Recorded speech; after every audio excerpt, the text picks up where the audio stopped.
Hey Cats fans, it's Ben Reeve here from The Hoop Show, and this is your round 7 match review. So it was the Cats went down to the Dockers, unfortunately, by 3 points at GMHBA in what was a low-scoring game. Cats kind of looked like they were going to run over the Dockers to start the game in the first quarter, kicking 5 goals to nothing, really, and I think went in, kicked the first 3 goals of the game and went in with a nice couple of goal lead at quarter time. But really from then on, or at least through the second and third quarter, we just didn't get into the game at all. I think we barely scored a point in that period of time. It was a really concerning period of the game where we just couldn't have any penetration in terms of score, and Freo just seemed to have complete control of the game, and we were just suffocating everything we did. But yeah, the loss takes us to 4 wins and 3 losses on the year, same as we were this time last year.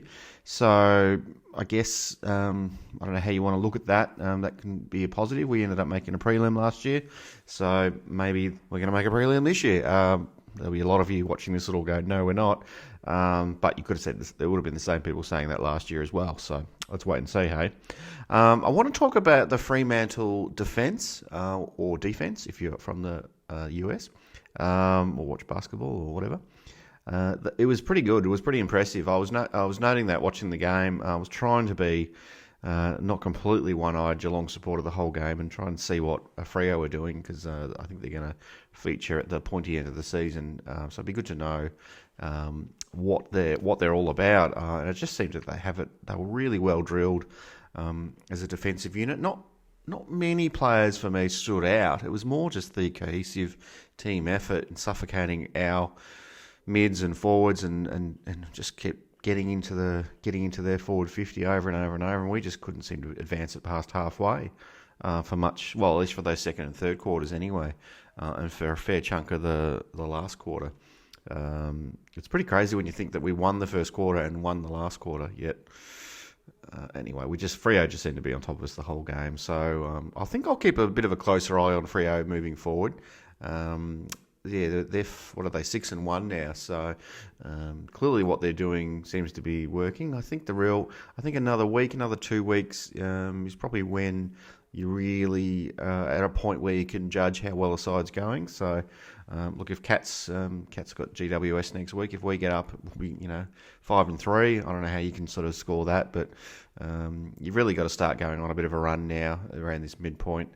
If you're any good, hopefully your draw is somewhat favourable. I haven't really looked too far ahead beyond next week yet. I know we've got GWS and St Kilda coming up. Beyond that, I'm not too sure, so I'll have a bit of a look at that in the next little bit. I have to talk about Tom Stewart. What a marvel he is. 40 touches, 14 marks, nearly a kilometre in metres gained. Have you ever seen that? Probably has happened before, but very rarely do you see anyone getting that amount of meterage. It was a bit of a concern, I suppose, that he had so much of it. You probably don't want Tommy Stewart to have 40 touches in a game. Something's probably going wrong if that's happening. I don't like the fact that he's starting or playing a fair bit on the wing. And I'd love to hear an explanation of why that's the case. Maybe there has been an explanation and I've missed that, but he's playing a lot there, and it is exposing Sam de Koning quite a bit in the back line, which is maybe a good thing. You could make an argument that that's what he needs, a bit of exposure for him to grow. But I've got a feeling like it could be costing us, not necessarily games, but momentum within games as well, without Stewart being down there to settle things. That's probably where I'd rather him being. It is what it is. We're already struggling enough in the back line, and just to have Stewart floating around on the wings, I don't know how I feel about that. But anyway, what do you think? So let me know in the comments. My next point I wanted to have a chat about was just the game plan, just some signs that the players may be losing a little bit of faith in the new plan this year. There were some moments in the game, and credit to Freo, I can't go past Freo's defence, but there were some moments where we did look like we were reverting back to 2020, 2021 version of Geelong, in this sort of round 1, 2022 against Essendon. That style we brought, we thought that was going to be the brand of Geelong this year, and we went away from that. There was a moment that was I've been on Twitter and it's getting around a video of like a 1 minute, 1.5 minute passage of play where it ended up being Kolodashny who was the offender in the end that turned it over. Just took one bad kick and Freo just kicked it over head and goal.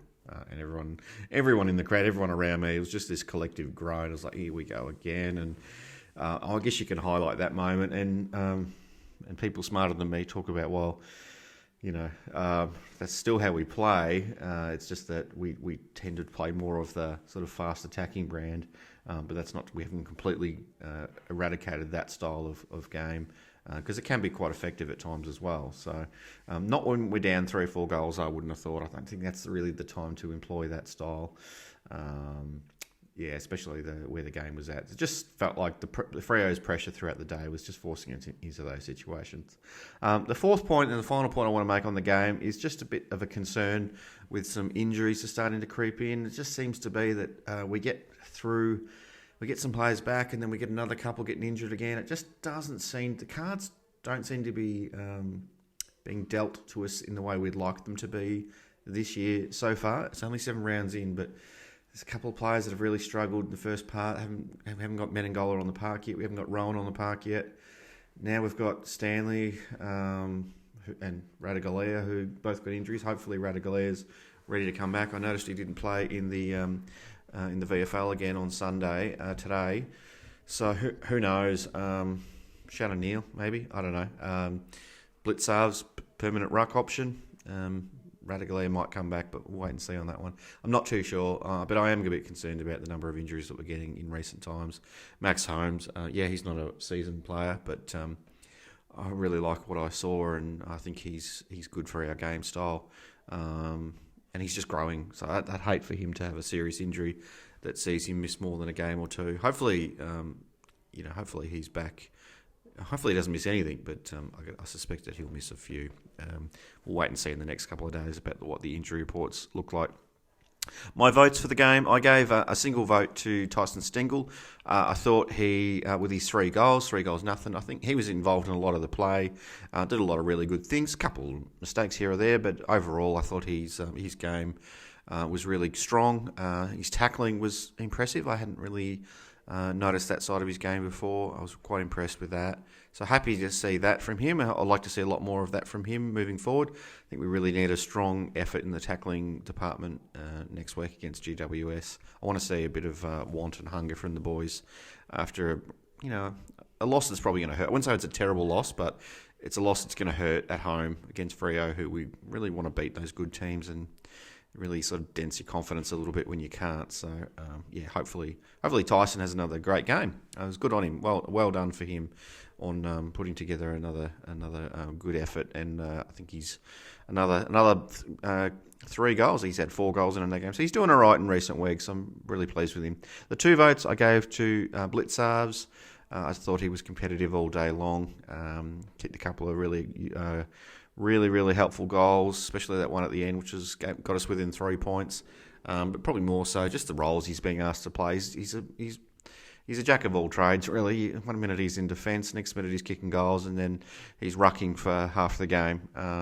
So I don't think he gets enough love. And sometimes when he'll turn it over with a short kick, that's what frustrates us a lot about Blitzarves, and that can sort of draw our attention to the negative most of the time. But there's so many positives with that guy. I just love him, and probably didn't give him enough love in the early years when he won his Cargie Greaves medals, but I can see it now. I think we've got a good one there, and we'll probably have him for a few more years, but we won't have him forever. So I think show him some appreciation when we can. And 3 ways, obviously, I wonder who. Tom Stewart, 40 touches, can't go wrong. Probably don't need to say much more about him, really, other than he's an absolute champ, and give him another All-Australian medal right now. You're stupid if you don't. So he probably won't get 3 Brownlow votes because we lost, but hopefully he gets a Brownlow vote in there. Defenders, do they get anything? Sorry, wingmen, do they ever get a vote? Who knows? All right, so interesting closing. Thanks, everyone who's subscribed in the recent months. Really appreciate that. I think we're up to we're getting close to 250 subscribers now on the channel. Some exciting things coming up in future. Last couple of weeks we've debuted our new show called Draft Wars, which I I'm really enjoying. Hopefully, a few of you've caught that already. If you haven't, check it out. It's on every Wednesday night. It's the boys from the Chaps Chat Cats.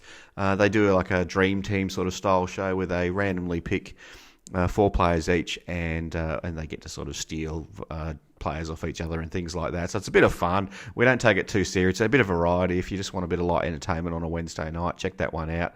All the shows are there, so I'll put the link to that, the last couple of shows in the notes below. So check that one out, and check out Tweets of the Week. And I'm also going to do a preview of the GWS game, either later tonight or in the next couple of days. So check that out as well. So Cats fans, we're 4-3. Let's not be too upset about it. Let's get over it. We got over the Hawthorn one, and we celebrated a win against North. Hopefully we'll be back on the winners list next week after GWS. Take care. See you, Cats.